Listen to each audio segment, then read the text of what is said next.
They called her Falcon, a name carried through the air like a whisper, a warning, a promise. No one in the platoon really knew why she had been given that call sign, and no one dared ask. SEALs were known for their grit, for being untouchable, for carrying themselves with that edge of arrogance earned only through fire. But when the command announced she would be attached to their unit for the mission in the Hindu Kush, their first reaction wasn't respect, it was laughter. A woman, with them, on this deployment. Chief Petty Officer Branson had smirked, nudging the man beside him. Falcon, huh? What's she gonna do? Swoop down and peck the tangos to death? The others chuckled. They didn't mean harm. Not really. They were brothers in arms, shaped by blood and training, but they had never served alongside someone like her. The SEALs were a tight circle. Outsiders were tested, pushed, and usually broken. But Falcon never flinched. She stood in the hangar that morning, gear strapped with precise efficiency,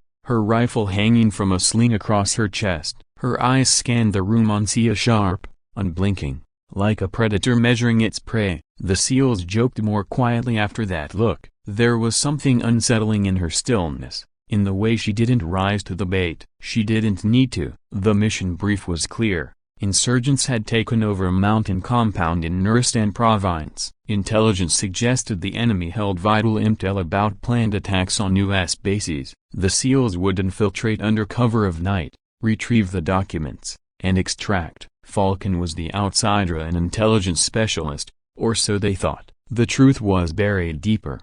The Chinook thundered through the night sky, vibrating with the hum of anticipation. Inside, the SEALs checked weapons, muttered final quips to keep nerves steady. Falcon sat apart, silent, gloved hands folded, eyes closed as if listening to something none of them could hear. "Hey, Falcon," Branson called over the rotor noise. "You sure you're cut out for this? This ain't the desk work back at HQ." Her eyes opened slowly. For a moment, in the dim red light, they gleamed with something unreadable. She didn't answer. The bird dipped lower. They touched down in a clearing, snow crunching under boots as they fanned out. Night swallowed them whole, the only light the ghostly glow of NVGs. Falcon moved with aim, and not behind, not in front, but perfectly in step. Her presence was uncanny. She never stumbled, never lagged. Her breathing was measured, so quiet it seemed unnatural. By the time they reached the first ridge, the jokes had died out.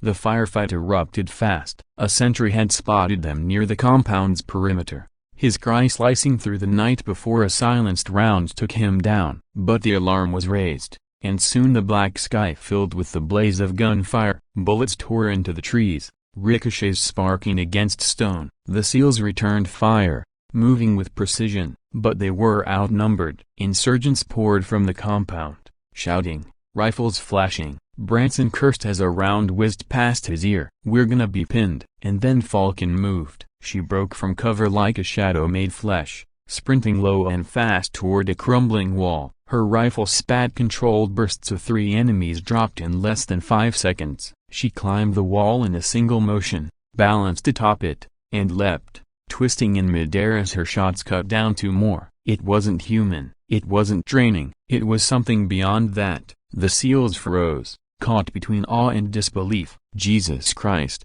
whispered one, "what the hell is she?" But Falcon wasn't listening. She was already deeper into the fight, cutting a path where there shouldn't have been one.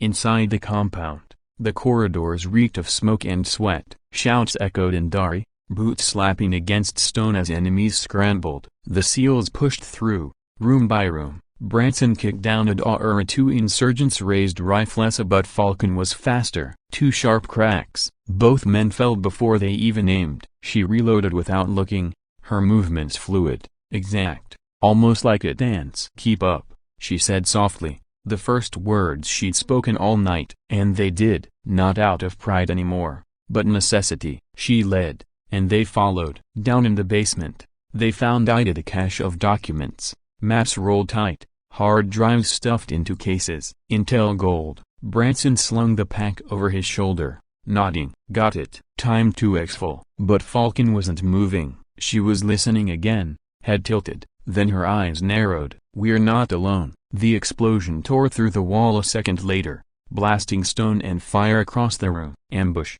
The fight that followed was chaos. Smoke choked the air, gunfire deafened, enemies surged like waves. The SEALs fought hard, but the ambush was too tight. Branson took a hit to the shoulder, dropped to his knees. Another man went down with shrapnel in his leg. Falcon didn't hesitate. She grabbed Branson by the vest and hauled him back as if he weighed nothing, firing with her free hand. Every shot found its mark in neck, chest, forehead. She moved like she could see through the smoke, like she knew where each enemy would appear before they stepped into view. "On your feet," she ordered Branson. He stumbled up, dazed, bleeding, but alive. "Who the hell are you?" he gasped. She gave him a sharp smile. "Falcon." And then she was gone again, vanishing into the haze, her rifle a predator's cry. They barely made it out. The compound burned behind them, flames licking the night as they staggered down the ridge. The extraction bird hovered low, rotors churning snow into a storm. The SEALs dragged each other aboard, battered, coughing, bloodied. Branson collapsed onto the metal floor, clutching his wound. Across from him, Falcon sat with her rifle resting between her knees, her face calm, almost serene, as if the chaos hadn't touched her. For the first time, no one doubted why she was there. Back at base, the SEALs found themselves whispering. They remembered the way she moved, the impossible precision of her shots, the way she had seemed to predict the battlefield like a hawk watching from above. She hadn't just fought, she had hunted. No one mocked her anymore. Branson approached her days later, arms still in a sling. He stopped in the doorway of the hangar where she cleaned her rifle with meticulous care. "You saved my life," he said quietly. She didn't look up. "That's what we do." "No," he said, shaking his head. "Not like that. You a broken bar. You weren't human out there." This time she raised her eyes, and for the first time, he saw a flicker of something soft. Regret, perhaps, or memory. "I was trained differently," she said. "Not just to fight, to become the fight." Branson swallowed, not sure he wanted to know more, but he asked anyway.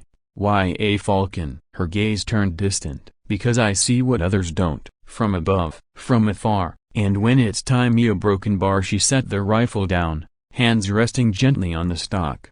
"A broken bar. I strike without warning." Silence hung heavy between them. Branson gave a slow nod. He understood, in the way a soldier understands something, not with words, but with bone and blood. From that day on, the SEALs didn't question her presence. They didn't joke about her name. When Falcon walked into the room, they straightened. They listened, and when the next mission came, they didn't see her as an outsider. They saw her as the edge that cut the darkness. They called her Falcon, and the SEALs would never forget the reason why.